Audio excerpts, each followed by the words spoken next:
Isn't it strange how life can sometimes feel like walking on solid ground? Everything steady, everything making sense, until suddenly, without warning, the floor just disappears beneath you. The path you thought was clear vanishes, leaving you suspended in confusion.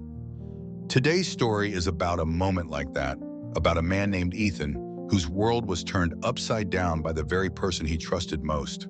But it's also about the hidden currents running beneath the surface, the plans laid in silence, and how sometimes the deepest betrayals can lead to the most unexpected forms of grace. Come, sit with me for a while. Let's walk through this together. Ethan wasn't the kind dog guy who jumped around from job to job. He was loyal, grounded. Right after high school, waving goodbye to textbooks and teenage uncertainties, he stepped onto the floor of a textile production plant in his hometown. It wasn't glamorous work, not initially anyway, but it was honest. It was tangible. You could see the results of your efforts right there in the bolts of fabric. The whirring machinery, a constant rhythm to his days. He learned the ropes, learned the people, learned the hum of the place until it felt like a second home. 17 years. Think about that. 17 years poured into one place, one company. That's more than just a job. That's a huge chunk of your life, your energy, your belief. And his dedication hadn't gone unnoticed. Over those years, he'd climbed the ladder, rung by steady rung. He wasn't flashy, just competent, reliable, the kind of person people trust to get things done right. And finally, just the year before our story really begins, he'd reached the peak, plant manager. It was a title that carried weight, responsibility, but also a deep sense of accomplishment. He remembered the day the promotion was announced, the handshake from the CEO, Arthur Pendleton. Arthur wasn't just the big boss. He was the founder, the man who'd built this company from the ground up. And Arthur had seemed genuinely pleased, almost proud, clapping Ethan on the shoulder, his eyes crinkling at the corners. "You earned this, Ethan," he'd said, his voice warm. "Keep things running smoothly. I know you will." And Ethan did. Under his management, the plant hummed along efficiently. Accidents were practically non-existent. Production targets were met, often exceeded. Morale was good. He knew the names of almost everyone on the floor, knew their families, knew the small joys and struggles that made up their lives. He felt a sense of stewardship, not just for the machines and the output, but for the people. He truly believed he was doing good work, work that mattered, work that Arthur, the man who'd given him his start, respected. So imagine the absolute gut punch, the sheer disorientation, when Arthur called him into his office one crisp Tuesday morning. The office was familiar. The heavy oak desk, the faint smell of polished wood and old paper, the large window overlooking the sprawling plant floor below. But the atmosphere felt wrong, strained. Arthur was standing by the window, looking out, his back to Ethan. He didn't turn around right away. The silence stretched, thick and uncomfortable, punctuated only by the distant, muffled sounds of the factory. Finally, Arthur turned, but his usual warmth was gone. His expression was carefully neutral, almost shuddered. He gestured vaguely toward the chair, but didn't sit down himself. He cleared his throat. "Ethan," he began, his voice lacking its usual resonance. "We need to make some changes." Ethan waited, a flicker of unease starting in his stomach. Changes? Maybe a restructuring? New equipment? He nodded slowly. "Okay, Arthur, what did you have in mind?" Arthur took a breath, still not quite meeting Ethan's eyes. "It's about your position, Ethan. We're letting you go." The words hung in the air, utterly nonsensical. Letting him go? Fired? Ethan felt a wave of dizziness, like the room was tilting. He gripped the arms of the chair he hadn't even sat in yet. "Hold on," he stammered, his voice barely a whisper. Did you just say I'm fired?" Arthur finally looked at him, a flicker of something. Regret? Discomfort? In his eyes, but it vanished quickly. "Well, yes, Ethan, that's correct." His tone was clipped, businesslike, abrupt. Ethan stared, trying to process. 17 years, plant manager, no incidents, no warnings, no reason. It was like being told the sky was green. "But why?" the question burst out, raw with confusion and hurt. "Did I do something wrong?" Was there a complaint, an issue with production? He searched his mind frantically, replaying the past weeks, months. Had he missed something? Some critical error? Arthur shook his head, a small, almost imperceptible movement. No, Ethan, nothing like that. Your performance has been excellent. Then I don't understand, Ethan pleaded, his voice rising slightly. This couldn't be happening. Not from Arthur. Arthur, who'd been almost like a father figure since Ethan had arrived, a scared kid straight out of high school. You see, Ethan's own father had passed away when he was in high school, leaving behind a mother whose health was too fragile for her to work. College plans evaporated overnight, replaced by the urgent need to provide. Finding a job hadn't been easy. Applications were closed everywhere. It was his homeroom teacher, pulling strings, making desperate calls, who had connected him with Arthur Pendleton. Arthur, learning about Ethan's situation, had taken a chance on him. Ethan remembered that first meeting so clearly. Arthur had sought him out on the factory floor amidst the noise and bustle. You're Ethan, right? He'd asked, extending a hand. Heard about your father. Tough break. I lost my own dad around your age. Had to work to support my family too. There was an instant connection, a shared understanding that went beyond employer and employee. Our circumstances, they're similar, Arthur had continued, his gaze kind. Couldn't help but feel for you. You did well in school, HR tells me. You would be a great asset here. Just give it your all. And Ethan had. He'd poured everything into the job, driven by gratitude and a desire to live up to the trust Arthur had shown him. Arthur had always watched over him, offered quiet encouragement, celebrated his small successes. Ethan truly believed they shared a special bond. He thought Arthur saw him, understood him. Now, standing in that same office, facing this cold, inexplicable dismissal, that belief shattered. Arthur, please, Ethan tried again, the desperation clear in his voice. Just tell me why. What did I do? Arthur's expression tightened. He looked away again, towards the window. I'm sorry, Ethan. I truly am, but I'd rather you didn't ask why. The words were soft but final. Look, don't worry too much. I've already arranged your next position. A good company, stable. The president there is a decent man. He knows your skill set. They'll treat you right. I want you to go there and give it your best, just like you did here. He glanced at his watch. I have a meeting I need to get to. And just like that, it was over. Arthur moved towards the door, a clear dismissal. No further explanation. No room for argument. Just go. Ethan felt numb as he walked out of the office, the muffled sounds of the plant floor suddenly seeming incredibly loud, almost hostile. 17 years, ended in 5 minutes, with no reason given. He headed back towards the plant, his mind reeling. What was he supposed to tell people? How could he just leave? He had to follow the order, of course. It was the CEO's directive.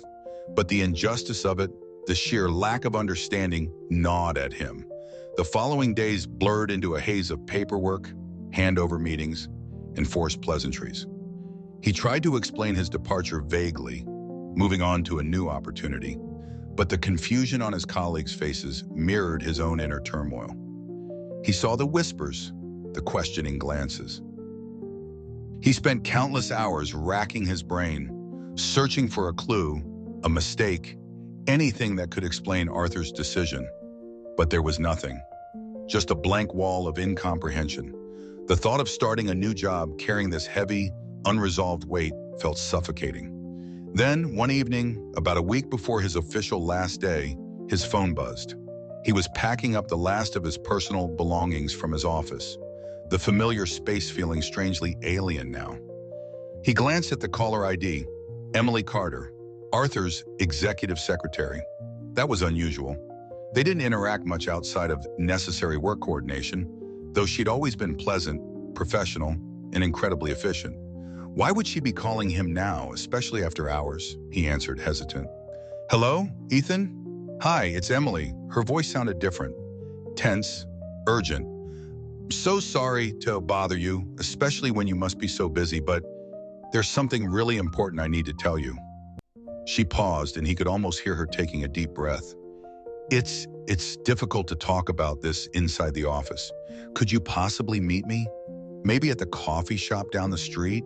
In about 15 minutes, Emily had been with the company even longer than Ethan, a fixture by Arthur's side since the early days. She was known for her calm demeanor, her sharp mind, and her quiet loyalty to Arthur. Hearing the strain in her voice, Ethan's unease deepened. What could be so urgent, so secret, that she couldn't discuss it at work? "Okay, Emily," he said slowly. "Yeah, I can be there." He walked a few blocks to the coffee shop, his mind racing with possibilities. Was it about his firing? Had she overheard something? Maybe she knew the real reason. The small cafe was cozy, smelling of roasted beans and pastries. He spotted Emily tucked away in a corner booth, nursing a cup of tea.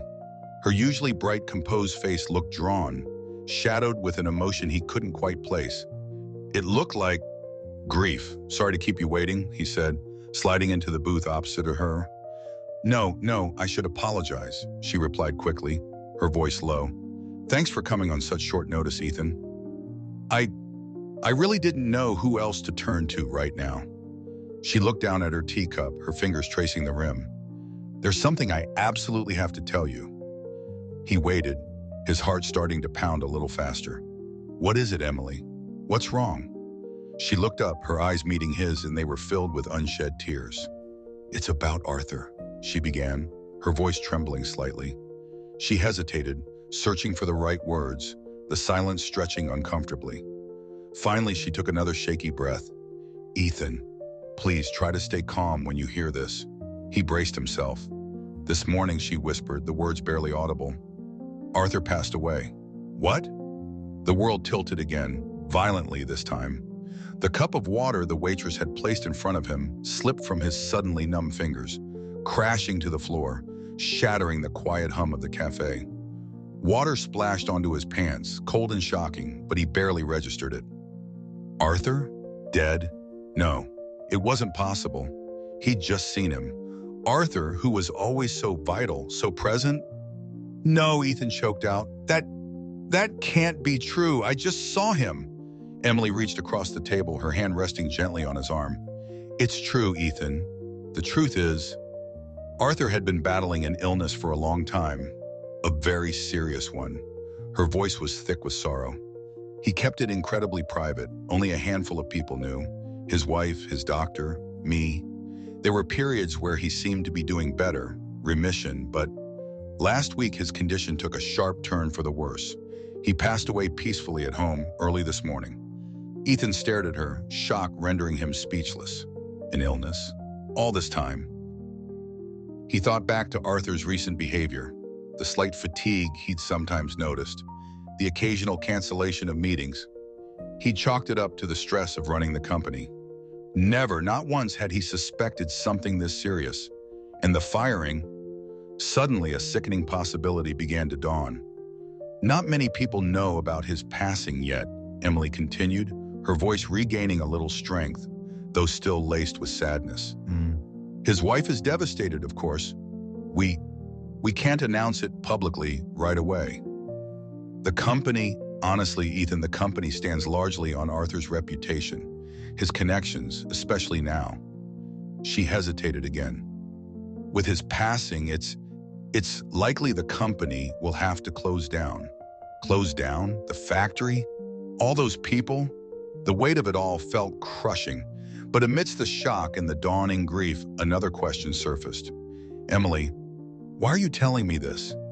Now, I'm leaving, and I'm practically an outsider." A single tear escaped and tracked down Emily's cheek. She wiped it away quickly. "Because," she said softly, "there was something Arthur told me. A specific instruction. He said, if anything were to happen to him, he wanted me to tell you first." Her gaze was direct, filled with meaning. "He thought of you like his own son, Ethan. Like his own son." The words echoed in the cafe, cutting through Ethan's shock. He remembered Arthur's kindness when he was just a grieving teenager. He remembered the quiet mentorship, the shared understanding of loss and responsibility. He remembered David Chen, the gruff but fair plant manager back then, who'd taken him under his wing at Arthur's subtle prompting. "So you're the kid Arthur's taken a shine to," David had grumbled on Ethan's first day in the plant. "Don't expect any special treatment from me." You work hard, you listen, you learn. I'll make something useful out of you. And he had. David was tough, demanding excellence, but he was also patient, putting aside his own work to explain a process when Ethan struggled. Ethan owed his competence, his eventual promotion, in large part to David's rigorous training. And Emily herself, she'd quietly helped him too, back when he was shy and overwhelmed. She'd introduced him to key people in other departments, smoothed the way for collaborations, made it easier for the introverted young man to navigate the company's social and professional landscape. Arthur, David, Emily, they had all nurtured him, shaped him. He remembered the day he was officially inaugurated as plant manager. After his short, nervous speech, Arthur had pulled him aside, beaming. "Congratulations, Ethan," he'd said, his voice full of genuine warmth. "Look at you. Just a kid when you started, and now, plant manager. You know, I never had children of my own. Always wished I had a son, though, a capable, dedicated son, like you." Ethan had been deeply moved, speechless. He could still see the pride in Arthur's eyes, hear the happiness in his voice. Now, sitting across from Emily in the quiet grief of the coffee shop, the memory brought fresh tears to Ethan's eyes. Before he even realized it, they were streaming down his face. A howl escaped his throat, and painful. All this time, Arthur had been carrying this burden, planning for the end and still thinking of him. The firing, it wasn't a punishment. It was something else, something protective. Emily reached into her purse and pulled out a clean, folded handkerchief, offering it to him gently. "It's okay, Ethan," she murmured. "Let it out. He cared about you so much." "I never got to thank him properly," Ethan choked out between sobs. "For everything. I never understood." There was so much tangled emotion. Grief, confusion, regret, a dawning sense of profound, hidden kindness. "We can tell him how we feel at the funeral," Emily said softly. "It's the day after tomorrow. A private service for family and close colleagues." She paused.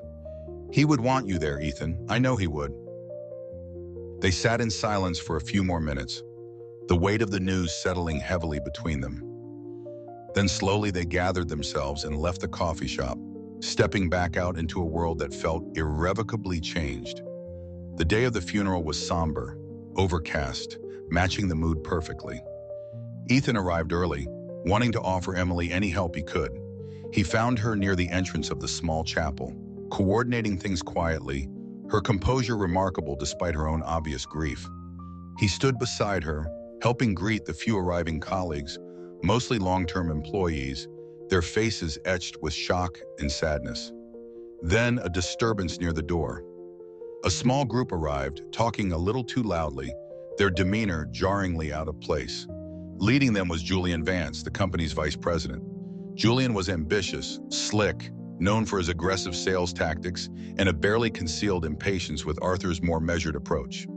Rumors had been swirling for months about friction between him and Arthur, whispers that Julian was maneuvering to take control, pushing the company into risky ventures.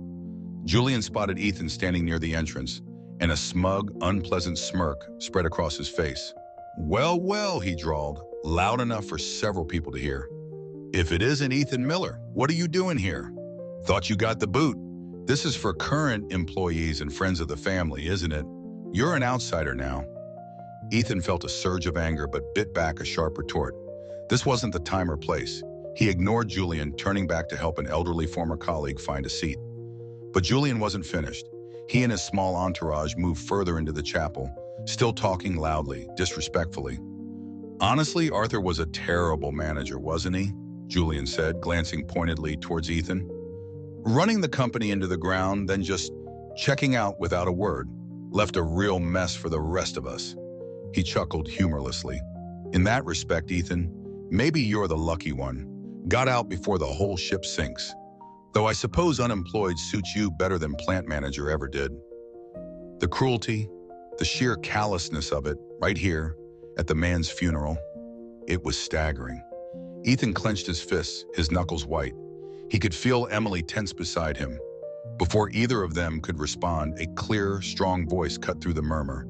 "Enough!" It was Arthur's wife, Helen Pendleton. She had emerged from a side room drawn by the commotion. Her face was pale with grief, but her eyes blazed with righteous anger. She walked directly towards Julian, her posture radiating quiet fury. "Julian Vance, do you have any idea who is truly to blame for the precarious state this company is in? Do you understand the lengths my husband went to, the personal cost, to try and mitigate the damage you caused?" Julian looked taken aback, momentarily silenced. Emily stepped forward, standing beside Mrs. Pentelis, her voice steady and clear. "She's right, Julian. This is on you. Do you have any concept of how much time Arthur spent cleaning up your messes, trying to salvage relationships you burned?" She didn't raise her voice, but her words carried immense weight. "Remember that major menswear contract we lost?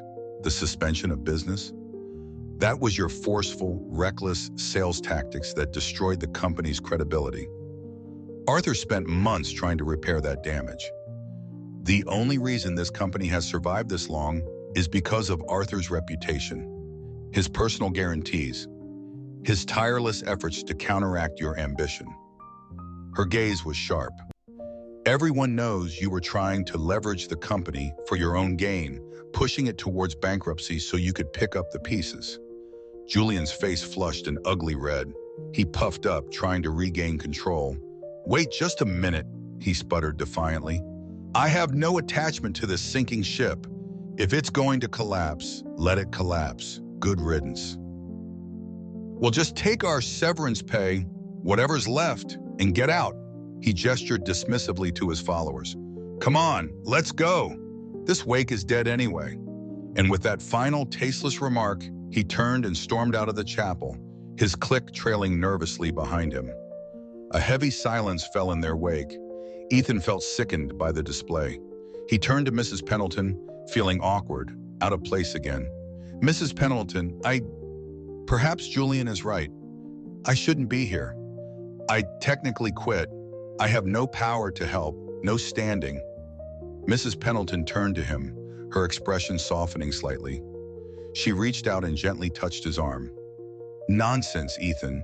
You've done nothing wrong. You belong here." She managed a small, sad smile. "You're Ethan, aren't you? Arthur. Arthur talked about you all the time. Said you were dependable, smart, loyal." Her voice cracked slightly. "When he was relaxing, maybe had a glass of wine, had jokes sometimes. He'd say, 'Ethan's like the son I never had.'" Hearing it again from Arthur's wife confirmed the depth of the connection Ethan had only vaguely sensed. The tears welled up again, hot and stinging. He felt the loss of Arthur acutely, mixed now with a profound gratitude for the man's hidden regard, his quiet protection. The rest of the funeral service passed in a blur of shared grief and quiet remembrance. Afterwards, Ethan lingered, helping Emily ensure everything was taken care of, offering silent support to Mrs. Pendleton. The raw ugliness of Julian's outburst seemed to solidify the bond between the remaining few who genuinely mourned Arthur and valued his legacy. Months slipped by. Ethan navigated the strange limbo between his old life and the new one Arthur had arranged. He'd grieved, he'd processed, and finally, after much quiet deliberation, he decided to honor Arthur's last wish for him. He accepted the position at the company Arthur had mentioned. He didn't know much about it, only that Arthur had vouched for the president and believed Ethan would be a good fit. So on a bright Monday morning, filled with a mixture of apprehension and a tentative sense of purpose, Ethan found himself standing outside the president's office of this new company. It was a smaller operation, the building modern and clean, with a different energy than the sprawling old textile plant. He took a deep breath, smoothed his tie, and knocked softly on the door marked President. "Come in," a clear voice called out. Ethan pushed the door open and stepped inside. "Good morning," he began, addressing the figure seated behind the desk, whose head was bent over some papers. "My name is Ethan Miller. I'm starting work here today, and I just wanted to introduce myself." The person looked up slowly, and Ethan's words caught in his throat. His eyes widened in disbelief. Sitting behind the president's desk, looking composed and professional, but with a warm, knowing smile playing on her lips, was Emily Carter. "What?" Ethan gasped, utterly bewildered. "Emily? Why? How are you here?" Emily's smile broadened.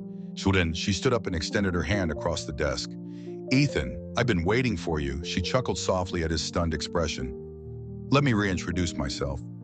I'm Emily Carter, the president of this company. Ethan just stared, his mind struggling to connect the dots. Emily? The secretary? President? He must have looked completely lost because she gestured for him to sit down. There's a good reason for everything, Ethan, she began, her tone gentle but businesslike now. A reason for your resignation. A reason Arthur set this up. She leaned forward slightly, her expression serious. Arthur saw the writing on the wall long before others did. He knew the textile industry was facing serious challenges, compounded by the recession and, frankly, by Julian's reckless mismanagement in schemes back at the old company. He knew, especially with his illness progressing, that he likely wouldn't be able to save the plant. He made the heartbreaking decision that closing it down, responsibly, was the only viable path forward, rather than letting it crash under Julian's control. Ethan listened, rapt, the pieces clicking into place. Now, about me, Emily continued. While I was working as Arthur's secretary all those years, I was also attending business school at night. It was a long-held dream of mine to start my own company someday. Arthur knew about it. He encouraged me, mentored me, even quietly invested some of his own savings to help me get started a few years ago. She gestured around the office. He believed in me, and he was incredibly generous in introducing me to potential clients, helping me build a network. That's how this company got off the ground so quickly. Ethan was speechless. Arthur had not only been battling a fatal illness and planning the difficult end of his own company, but he had also been secretly helping Emily build her dream, laying the groundwork for what? Arthur's original dream, Ethan, Emily said softly, her eyes meeting his with deep sincerity, was to eventually pass his company on to you. He saw you as his successor, but his illness and Julian's destructive influence, it made that impossible. Her voice held a note of sadness for that lost dream. So he pivoted. His biggest concern became ensuring you landed safely. He knew you were loyal, capable, and deserved better than to go down with the sinking ship or be subjected to Julian's leadership. That's why he fired you. It wasn't a rejection, Ethan. It was a lifeline. He wanted you here, with me. She smiled warmly. And honestly, Ethan, I'm thrilled to have you. I need someone I can trust implicitly, someone with your experience and integrity. The weight of Arthur's planning, his foresight, his profound hidden care for both of them, washed over Ethan. It was overwhelming. There's something I'd like you to do right away, Emily said, her tone becoming more businesslike again, though the warmth remained in her eyes. I want you to be my right-hand man, my vice president.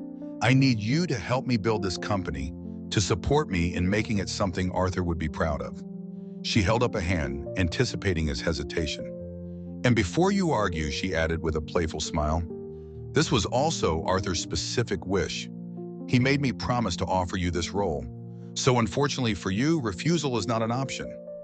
Ethan felt a lump form in his throat. Vice president, her right-hand man, the responsibility felt immense. But Emily, am I really capable? Starting something new like this? You absolutely are, she said firmly. And besides, I've called in some reinforcements. A great helper for both of us. Just then there was a knock on the office door. Come in, Emily called. The door opened and standing there, looking slightly grumpy but with a familiar spark in his eyes, was David Chen, the former plant manager who had trained Ethan years ago. David? Ethan exclaimed, jumping to his feet. What are you doing here? I thought you took early retirement. David grunted, stepping into the room. Was planning on it, he admitted gruffly. Getting on in years, you know. Didn't fancy starting over somewhere new. But then Arthur got wind of it before. And then Emily here wouldn't take no for an answer. Kept insisting. He shot Emily a look that was part exasperation, part affection. So here I am, reluctantly. He looked back at Ethan, a ghost of a smile touching his lips. Suppose someone needs to keep you in line. Make sure you don't get rusty. Emily laughed. David, be nice. Ethan here is technically your senior now. He was a plant manager, remember? David looked Ethan up and down, pretending to assess him. Oh yeah, that's right, you took over after I left. Made manager, huh? He clapped Ethan lightly on the shoulder. Well then, guess we've got a good team here. The three of us. His expression turned serious, thoughtful. Let's build something solid, something worthwhile. That'll be the best way to repay Arthur? Wouldn't you say? Understood, Ethan managed to say, his voice thick with emotion. The shock, the relief, the sense of purpose, the connection to the past, and the unexpected hope for the future. It all converged in that moment. He looked at Emily, then at David. These figures from his past, who were now his future colleagues, bound together by Arthur's hidden legacy. Overwhelmed, he felt the tears start again. Not tears of grief this time, but tears of profound gratitude and release. Oh, come on now, Ethan, Emily said gently, though her own eyes were shining. No crying, you're not a kid anymore. She smiled, a smile full of determination and shared purpose. From now on, we work hard. We build something amazing. And then, maybe then, we can shed some tears of joy together. Ethan nodded vigorously, wiping his eyes. He felt a surge of energy, of resolve. Working here alongside Emily and David, building this new venture. This was how he would honor Arthur. This was how he would repay the trust, the hidden kindness, the legacy left behind by the man who saw him as a son. Surely Arthur was watching over them, perhaps with that quiet, proud smile Ethan remembered so well. Emily extended her hand again, and David put his hand over hers. Ethan placed his hand on top of theirs. They exchanged a firm, meaningful handshake, sealing a pact not just of business, but of shared history, mutual respect, and a commitment to building a future worthy of the man who had brought them all together. A new chapter was beginning. And so, Ethan stepped into that new chapter, not as someone discarded, but as someone carefully placed, intentionally guided by a hand that reached out even beyond the veil. Arthur's final act wasn't one of rejection, but one of profound, protective love. A legacy built not just in textiles, but in the lives he nurtured and secured. It reminds us, doesn't it, that sometimes the greatest gifts, the deepest acts of care, are hidden from view, working silently beneath the surface. True strength often lies not in loud declarations, but in quiet foresight, in selfless planning for those we hold dear. Ethan's journey shows us that even when faced with what feels like an ending, it might just be the start of a path carefully prepared for us, leading towards unexpected healing and purpose. If this story resonated with you, perhaps touched a place of unexpected turns or hidden blessings in your own life, please feel free to share your thoughts in the comments below. We learn so much from hearing each other's perspectives. And if you'd like to continue walking with us through more stories of resilience, redemption, and the quiet victories of the human spirit, I hope you'll consider subscribing to the channel. Your presence here means the world. For those who feel moved to support our mission of sharing these powerful narratives, you can contribute through the Super Thanks feature below each video. Giving, in its own way, is often part of our own healing and a way to share blessings forward. Thank you for listening, truly. Until next time, take care and remember the strength that resides within you, often unseen.